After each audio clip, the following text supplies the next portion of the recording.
નમસ્કાર, દૂરબીન મીડિયામાં આપનું સ્વાગત છે। આજે હું છું સોમનાથ જેતપુર નેશનલ હાઈવે, જે જુનાગઢથી બાજુમાંથી પસાર થાય છે।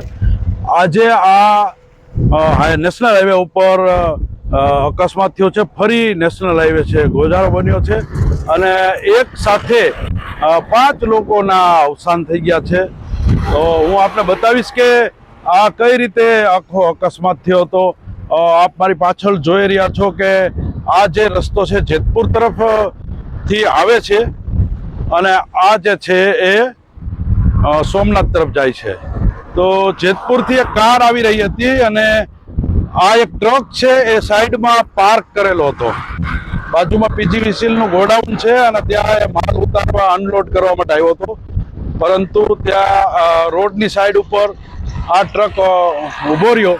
એ દરમિયાન સામેથી પૂરપાટ ઝડપે આવતી જે કાર છે એ સીધી જ રોંગ સાઈડમાં જે ટ્રક ઊભો હતો પાર્ક કરેલો, તે અમારી પાછળ આપ જોઈ રહ્યા છો કે આ રીતે અકસ્માત થઈ ગયો છે। સામેથી કાર આવતી હતી અને આ જે કાર છે એ ફૂલ સ્પીડમાં હતી। સ્થાનિકોનું એવું કહેવું છે કે ઓવરટેક કરવા જતાં આ ટ્રક સાથે આ જે કાર છે અથડાઈ ગઈ છે। આ કારની અંદર લગભગ 11 લોકો હતા, પ્રવાસીઓ, અને એ 11માંથી 5 લોકોના ઘટના સ્થળે જ મોત થયા છે। 4 છે ખૂબ જ ગંભીર છે, તેમને જૂનાગઢની હોસ્પિટલમાં દાખલ કરવામાં આવ્યા છે અને જે બીજા સામાન્ય ઈજાઓ પણ થઈ છે, પરંતુ 11 જણામાંથી 5 જણા ઘટના સ્થળે મોત થઈ છે। સ્થાનિક લોકો એ જ્યારે આ ઘટનાની જાણ થઈ, તાત્કાલિક તેઓ આવી પહોંચ્યા હતા અને અહીં રેસ્ક્યુ કર્યું, એમ્બ્યુલન્સ બોલાવી અને બધાને દવાખાને પહોંચાડ્યા। તો આપને હું બતાવીશ કે કઈ રીતે આખો અકસ્માત થયો છે અને કેવી છે। તો આ જે અર્ટિગા કાર છે એ સામેથી આવતી હતી અને સીધી ટ્રક સાથે અંદાજે જાણકારોનું કહેવું એવું છે કે આ કારની સ્પીડ છે લગભગ 100 કરતાં વધારે હોઈ શકે તો જ આવું ભયંકર એક્સિડન્ટ થાય। એટલે આ GJ38 PE 5951 નંબરની ગાડી છે। અહીં સુરાપુરા નામનું બોર્ડ પણ મારેલું છે અને મારુતિ કંપનીની અર્ટિગા કાર છે। હું આપને અંદરની હાલત બતાવું છું કે અંદર પણ જો કેવું વેરવિખેર થઈ ગયું છે। એટલે મારી દરેક લોકોને વિનંતી છે કે રોડ ઉપર જ્યારે આપણે પરિવાર સાથે જતા હોય ત્યારે સલામતી રીતે ગાડી ચલાવવી, ઓવર સ્પીડ ન કરવી। ઓવર સ્પીડના કારણે બધું અકસ્માતો થઈ રહ્યા છે। ઓવર સ્પીડના કારણે જે અકસ્માતો થાય છે તેમાં બચવાની શક્યતા ખૂબ ઓછી હોય છે। મારી દરેકને વિનંતી છે કે તમે કાર ચલાવો, ગમે એટલી ઉતાવળ હોય પણ જિંદગીથી વધુ કાંઈ નથી।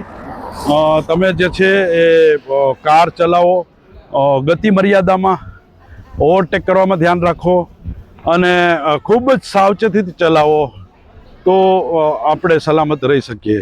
આપણી સામે જ આ દાખલો છે કે ડ્રાઈવરની ભૂલના કારણે બીજા જે નિર્દોષ લોકોએ પણ ભોગ બનવું પડે છે। અને બીજી એક વાત એ છે કે જે ટ્રક છે એ રોંગ સાઈડમાં પાર્ક કરેલો છે, એ પણ એક ખોટી વસ્તુ છે। મારી પાછળ આપ જોઈ શકો છો કે આ પીજીવીસીએલનું ગોડાઉન છે અને આ ગોડાઉનમાં આ જે ટ્રક છે એ માલ અનલોડ કરવા માટે આવેલો હતો અને ત્યાંથી બહાર મૂકેલો હતો રોડ ઉપર અને રોંગ સાઈડમાં પાર્ક કરેલો હતો। એટલે આવા જે ટ્રક ચલાવનાર લોકો છે તેને પણ સજા થવી જોઈએ, તેમની સામે પણ કાયદેસરની કાર્યવાહી થવી જોઈએ અને ઓવર સ્પીડમાં જે લોકો ચલાવે છે કાર, એમની સામે પણ કાર્યવાહી થવી જોઈએ। આ જ પ્રકારના ન્યૂઝ અને જે સમાચારો છે એને જોવા માટે અમારી જે આ ચેનલ છે દૂરબીન, એમને લાઈક કરો, શેર કરો, સબસ્ક્રાઈબ કરો। અમારે દૂરબીન ગ્રુપના બધા જે સોશિયલ મીડિયા પ્લેટફોર્મ છે તેમાં 3.5 લાખ કરતાં પણ વધારે ફોલોવર્સ અને સબસ્ક્રાઈબર છે। એ આપ સૌના સહકારનું કારણ છે। આપ સૌ વખાણો છો, જોવો છો અને ખાસ આપને વિનંતી છે કે આ વધુમાં વધુ લોકોને આ વિડીયો શેર કરો અને કોમેન્ટ પણ કરજો, જેથી લોકોને પણ ખ્યાલ આવે અને વધુમાં વધુ શેર કરો।